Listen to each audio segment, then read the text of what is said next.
Pues son las 10:29 de esta estupenda mañana aquí en Vitoria-Gasteiz, en la capital de Euskadi, en la capital de Álava, en una jornada en la que de momento tenemos 5 grados de temperatura, pero ¿qué nos cuentan los que saben de esto? Que va a caer la intemerata, que a partir de esta tarde ya nos podemos abrigar bien, y si podemos evitar el salir y sobre todo el coger los coches, mejor que mejor. Hoy, tomando el café por la mañana, ya sabéis que os suelo contar cuando tomo el café, pues los parroquianos con los que trato, pues que me dicen: oye, hoy ¿a quién vas a tener o de qué vas a hablar y tal? No, y hoy va a estar con nosotros Ramiro González, el diputado general de Álava, y me dice: oye, ¿y la Dipu qué tiene que ver con cuando la nieve? Y digo: pero vosotros de Diputación igual no sabéis mucho, ¿no? Igual de Diputación no sabéis mucho. No, claro, vivís aquí en Vitoria, vivís en el Meollito y luego salís alguna vez por ahí. En fin, ahora se lo vamos a preguntar porque, como os habíamos avanzado, está con nosotros el diputado general de Álava, Ramiro González. ¿Qué tal estás, Ramiro? Buenos días. Buenos días, muy bueno. Un poco expectante también a ver qué es lo que ocurre a lo largo del día, sí, ¿no? Esta noche con la nieve. Efectivamente, pero yo supongo que ya estará en marcha o estará a punto de entrar en marcha ese plan de viabilidad invernal que siempre ponéis en funcionamiento cuando estamos en estas tesituras. Pues sabiendo que me ibas a preguntar sobre esta cuestión, porque es lógico teniendo en cuenta el día que tenemos, justo antes de salir de Diputación he pedido en el Departamento de Infraestructuras Viarias cuál era la situación en este mismo momento. Y efectivamente, esta mañana a las 7 de la mañana ya hemos activado el plan de vialidad invernal. Y ese plan tiene varias fases, ¿no? Está activado en fase preventiva y a las 12 ahora activábamos ese plan en fase ya de emergencia, ¿no? ¿Por qué? Pues porque ya se prevé que la cota de nieve baje a los 700 metros, ¿no? Sí, sí. Y a medida que las previsiones meteorológicas van cambiando, pues va cambiando también la activación del plan de emergencia. Hoy no se prevé que haya mucha nieve, aunque va a ir bajando la cota, según las previsiones, hasta llegar a la tarde a los 500 metros, y se prevé que esa nieve se vaya generalizando en todo el territorio. Esta noche es cuando se van a complicar las cosas, ¿no? Esta noche se prevé que esa cota baje a los 300 metros e incluso hasta los 200.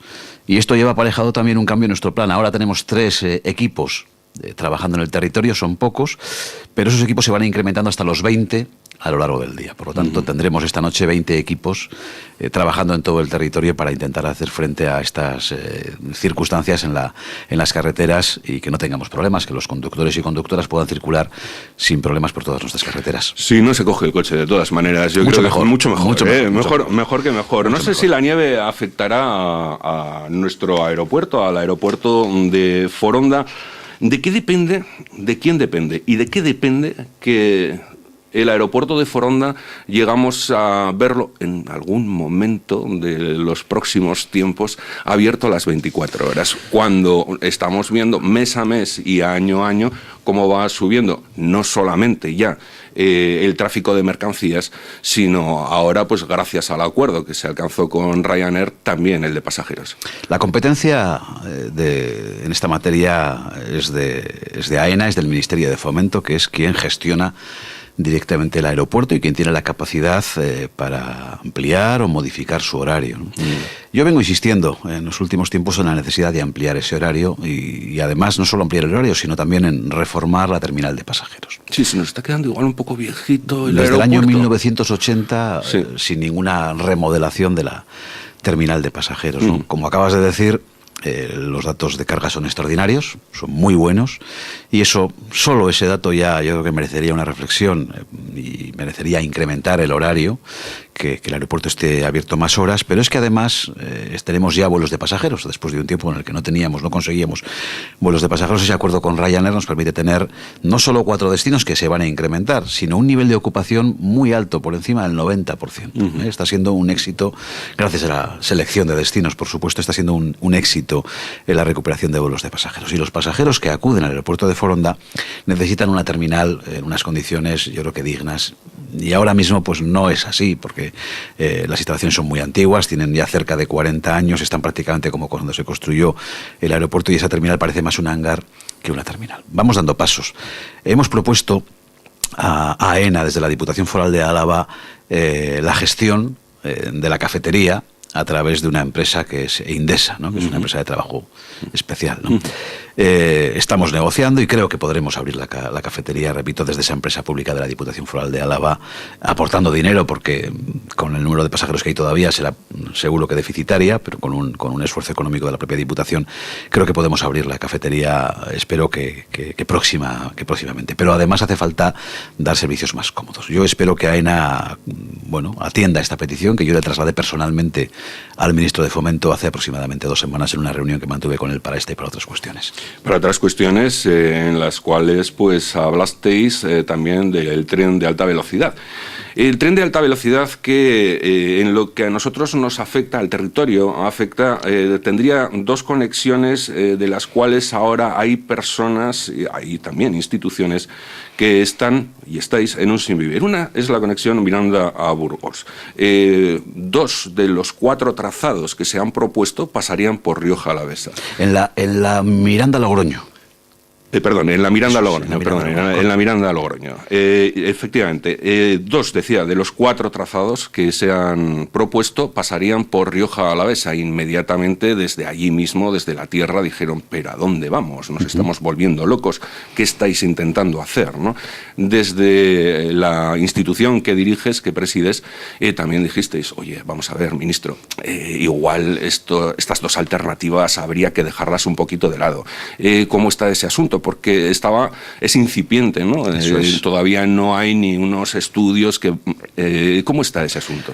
Bueno, tú lo has dicho, yo le trasladé al ministro, el sinsentido de esa opción, ¿no? Como para hacer un trazado entre Miranda, Castilla-León, y Logroño, La Rioja.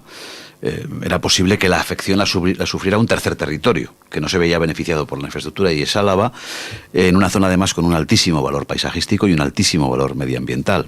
Le trasladé la oposición de la Diputación Foral de Álava, y yo creo que del conjunto de la sociedad alavesa, a esta posibilidad, que solo es una posibilidad incipiente. Y esto es lo que me dijo el ministro, que esto solamente es una posibilidad incipiente, que todavía no se han realizado los estudios que valoran la afección medioambiental y la afección paisajística, y yo creo que lo que pretendió fue tranquilizarnos en el sentido de que cuando se valoren esos elementos, pues probablemente, yo creo que con toda certeza, esta opción va a quedar descartada. Y le pedí al ministro que esto se haga cuanto antes, para tranquilidad, yo creo que del conjunto de Álava, ¿no? Porque no tiene sentido. Desde el Ministerio, ¿piensas que tendrán un cariño hacia las recomendaciones que le haces? Yo creo que tendrán sentido común. Y el sentido común dice que no se puede invadir un paisaje como el paisaje de Rioja Alavesa, con ese valor. Yo repito siempre que tiene tanto valor ese paisaje de Rioja Alavesa, que estamos trabajando para intentar aspirar a que ese paisaje del vino sea un patrimonio mundial, un patrimonio material de la UNESCO, ¿no? Posibilidad que quedaría prácticamente desechada en el caso de que atravesase ese paisaje del vino el tren de alta velocidad. Creo que se tendrán sentido común, creo que tendrán en cuenta esos valores paisajísticos y medioambientales, y que esto se quedará simplemente en un esbozo sobre un papel, ¿no? Nada más. El trazado, que ya sí está publicado, está en fase de alegaciones. De hecho, es el que conectaría Burgos y Vitoria. En las últimas semanas pues se han levantado muchas voces, muchos pueblos, muchos concejos, se han levantado en contra de que pues ese trazado pase por sus tierras. Y piden el mismo cariño de la Diputación Foral que perciben que se está teniendo con Rioja Alavesa. ¿Cuál es la postura de la Diputación en este asunto? Por supuesto, el mismo cariño, para empezar.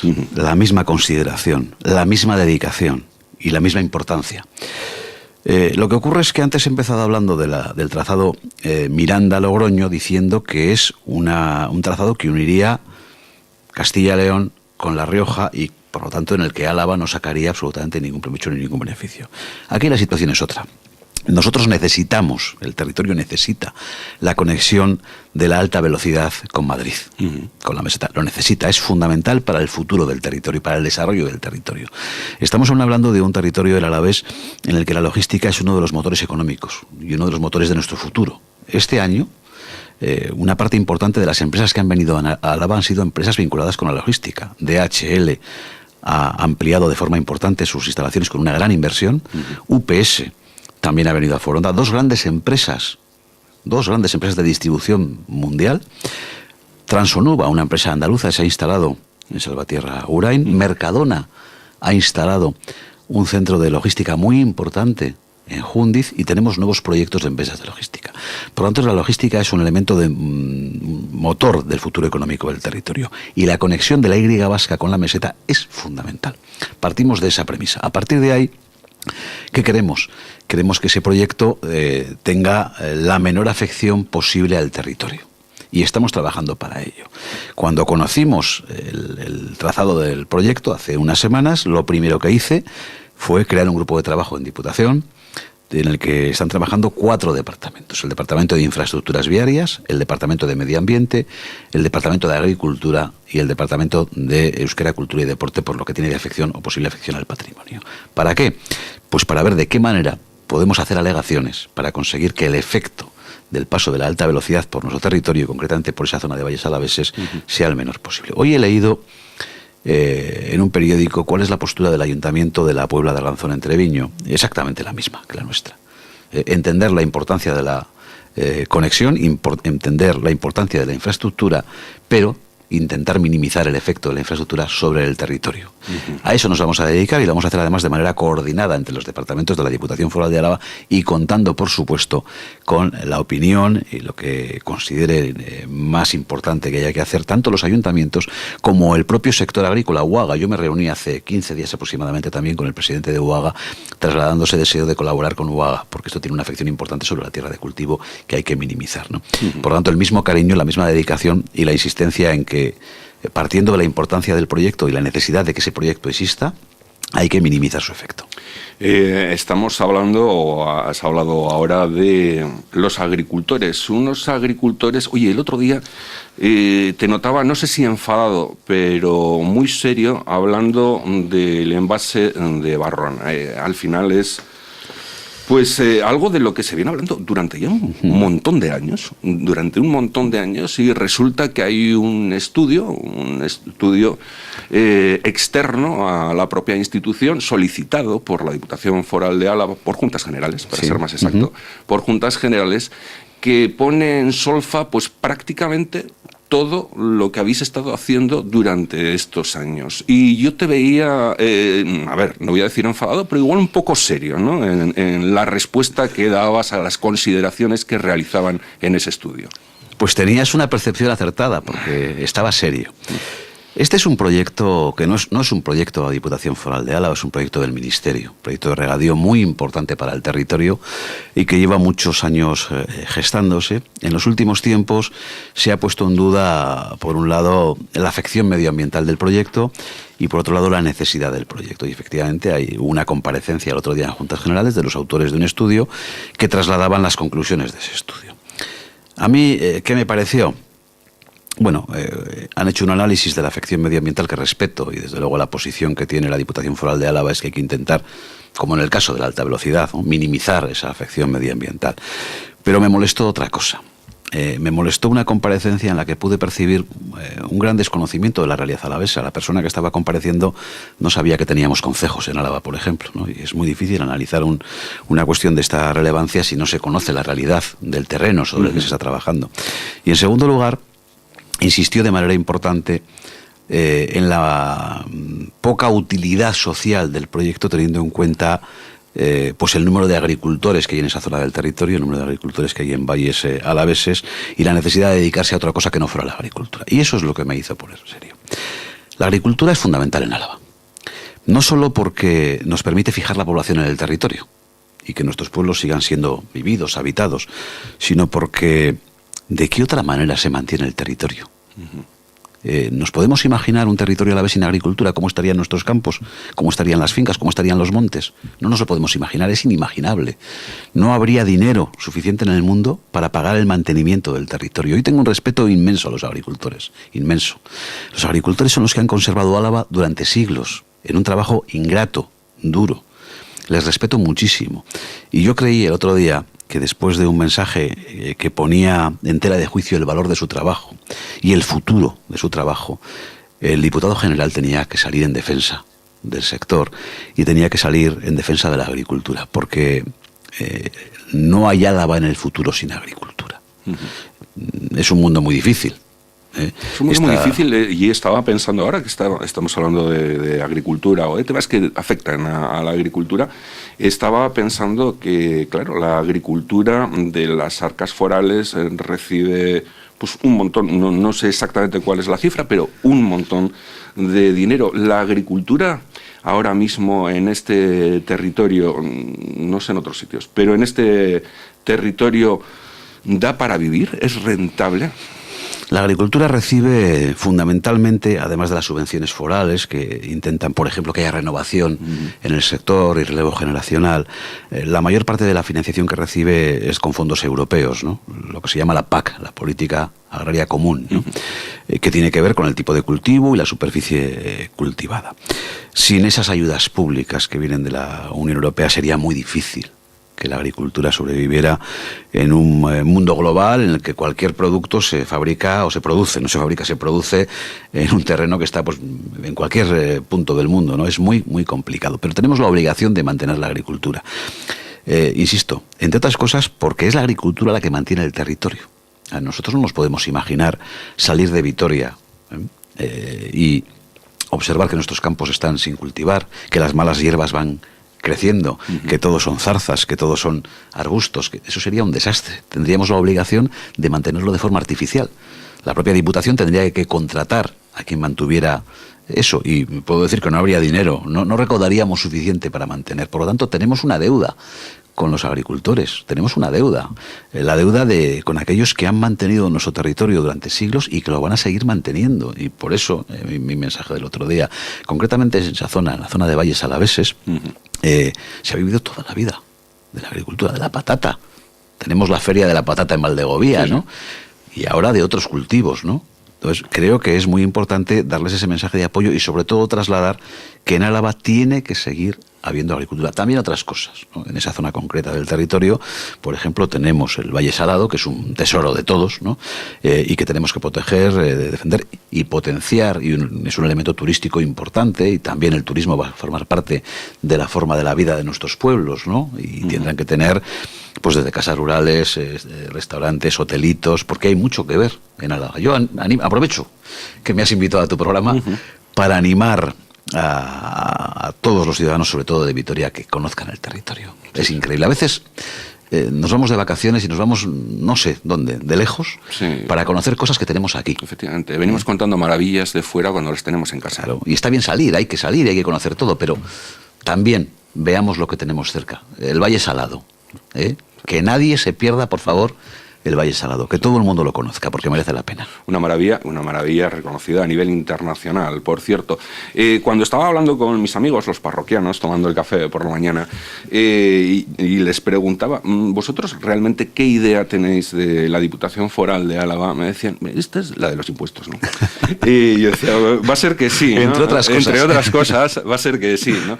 Y le decía, pero no es solo la que recauda, sino es la que luego distribuye esos impuestos, que igual es la parte que más importante, no sé cuál sería la más importante, pero es la que más nos beneficia finalmente. Realmente la Diputación durante estos últimos días, meses, solo está recibiendo buenas noticias. Tenemos el informe Fitch, que es una agencia de calificación que igual estáis escuchando y me decís, bueno, ¿y este Fitch quién es? ¿No? Esa agencia de calificación, bueno, es una agencia de calificación muy importante a nivel internacional, que ha subido la nota de notable a notable alto. ¿Por qué es importante tener una buena nota con esta agencia? Bueno, estas agencias, y sobre todo la agencia Fitch, son las agencias que califican la salud financiera de las instituciones.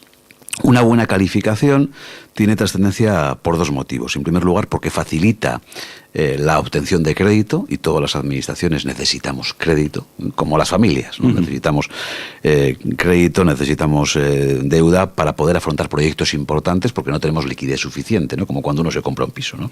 Para nosotros hacer una carretera es como para una familia comprarse un piso. Y en segundo lugar, porque también nos dice a la propia institución, y yo creo que al conjunto de la sociedad, cómo está siendo la gestión financiera. En este caso, la agencia dice que se está gestionando bien los dineros de la Diputación Foral de Álava, que hay una gestión prudente, que es lo que tiene que hacer un buen administrador, una gestión prudente, responsable, ¿no? Por eso es importante, ¿no?, que nos dé esa buena nota. Claro, la nota se produce en un contexto en el que la recaudación está subiendo, en el que la economía está mejorando y en el que también las medidas que se están adoptando por parte de las diputaciones en relación con los impuestos son medidas que se evalúan o se contemplan desde una perspectiva positiva por parte de la propia agencia, ¿no? Por lo tanto, lo que certifican es una buena gestión. Hablabas de la recaudación, salía el otro día ese dato de recaudación y resulta que hemos batido todos los récords habidos y por haber, también por alguna circunstancia que ha tenido que ver y que ha ayudado a batir esos récords, pero que sin esa circunstancia también hubiera ido muy bien. Ha superado todas las previsiones y nos preguntaban en este programa, a través de WhatsApp, y con todo este remanente de dinero, ¿qué va a hacer la Diputación? Así que te traslado esa pregunta. Bueno, efectivamente tú lo has dicho muy bien. Este incremento de recaudación tiene que ver con dos circunstancias.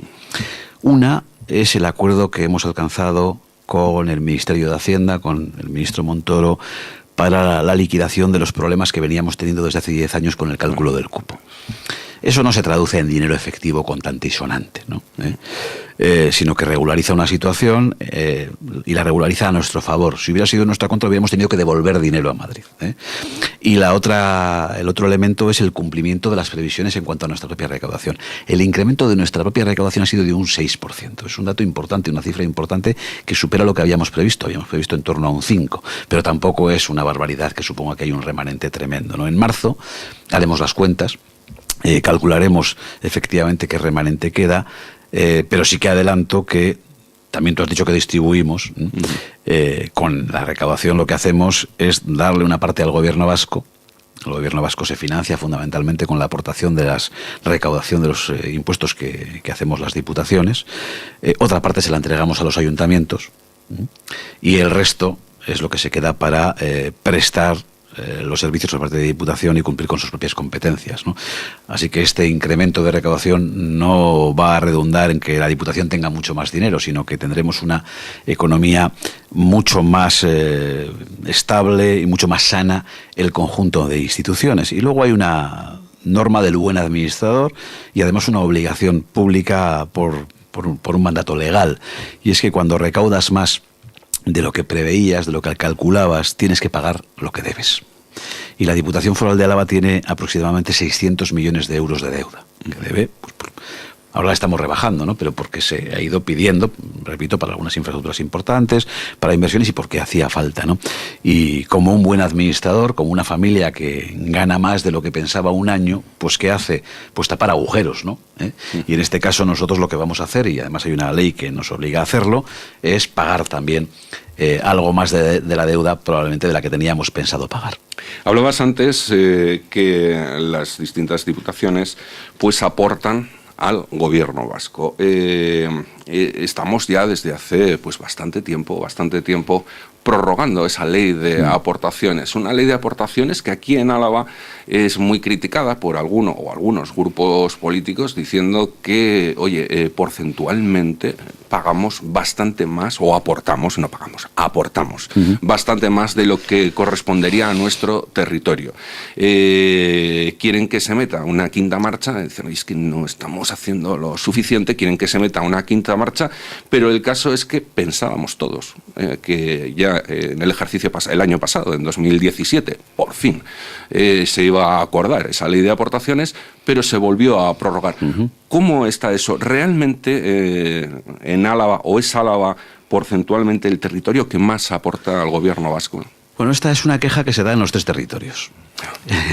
Mira tú.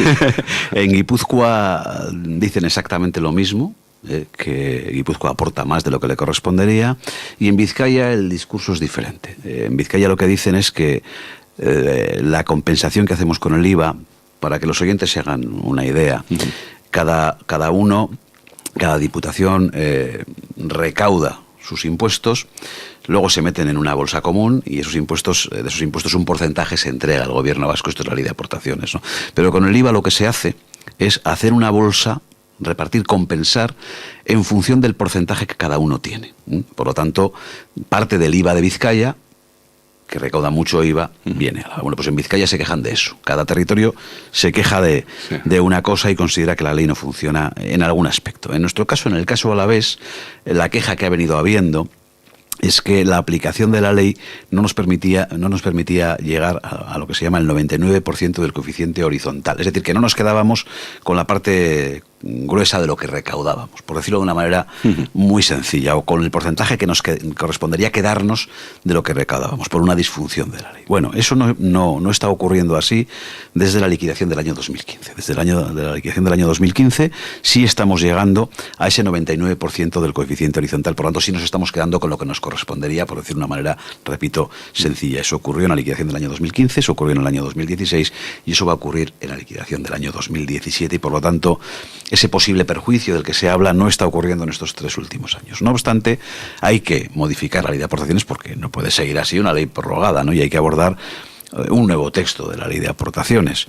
Para abordar ese nuevo texto... Estamos en fases de negociaciones. Estamos en fase... ¿Es llegar a un consenso difícil entre territorios? Es que no solo es un consenso entre territorios. Primero, hay una ley que es la ley municipal, la ley de las instituciones locales de Euskadi, que obliga a hacer un informe sobre las necesidades de financiación del gobierno vasco, de los ayuntamientos y de las diputaciones antes de abordar un nuevo texto de la ley. Ese informe todavía no está acabado. En segundo lugar, hay que llegar a un acuerdo, a un consenso entre las 3 diputaciones, el gobierno vasco y los ayuntamientos. Todos estamos en el Consejo Vasco de Finanzas. Y en tercer lugar, ese texto acordado entre todos estos actores tiene que ser aprobado en el Parlamento Vasco. Y para aprobarlo en el Parlamento Vasco tendrá forma de proyecto de ley, un proyecto de ley que presentarán el Gobierno vasco, es decir, Partido Socialista de Euskadi y Partido Nacionalista Vasco, y además necesita el acuerdo de una tercera formación política, porque si no, no hay mayoría.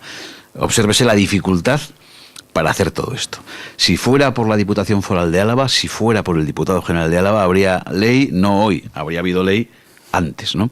Pero por mucho empeño que uno ponga en aprobar un texto, hace falta llegar a un acuerdo entre todos. Sí tenemos un acuerdo importante alcanzado en octubre en el Consejo Vasco de Finanzas, por todos, las 3 diputaciones, el gobierno vasco y los representantes de los ayuntamientos, que decía, en primer lugar, que a ese 99% del que hablaba antes hay que llegar en todo caso, y hay que establecer los mecanismos para llegar en todo caso para que no haya perjuicio para nadie, y en segundo lugar, el compromiso de todos de este año 2018 tener ese nuevo texto de la ley de aportaciones. Pero ese nuevo texto de la ley de aportaciones, además de conseguirse con ese acuerdo entre todos esos elementos, todos esos actores, luego tendrá que ser aprobado en el Parlamento Vasco. Y ahí hay que conseguir un acuerdo político, ya no entre instituciones, sino entre partidos políticos, al menos 3. Es complicado todo esto. No, según lo presentas, sí. Otra cosa es que realmente la sensación es que han pasado muchos años desde que pensábamos que ya tenía que estar solucionado. Y es verdad, y es verdad. Es una sensación que responde a la realidad, porque han pasado muchos años desde que finalizó la vigencia de la ley y se prorrogó. Esta es la ley que acababa su vigencia en el año 2011 y que está prorrogada desde entonces, ¿no? Por lo tanto, efectivamente, esa sensación responde a la realidad. Hablábamos de acuerdos, lo que sí se ha llegado con el Partido Popular aquí en Álava es a un acuerdo presupuestario fiscal en toda Euskadi, también aquí con particularidades en Álava. Tú decías en su momento que es un acuerdo pues que lo que dotaba es de estabilidad a la institución pues para poder acometer pues lo que tenga que acometer en este año, ¿no? Y reflexionaba en su momento y decía, tiene que ser difícil, ¿no? Porque los 2 primeros años llegasteis a un acuerdo en el equipo de gobierno de la Diputación, llegasteis a un acuerdo con EH Bildu, ¿no? Y resulta que ahora pues se cambia de tercio, pero completamente, y se llega a un acuerdo con el Partido Popular. Y ¿cómo es posible, ¿no?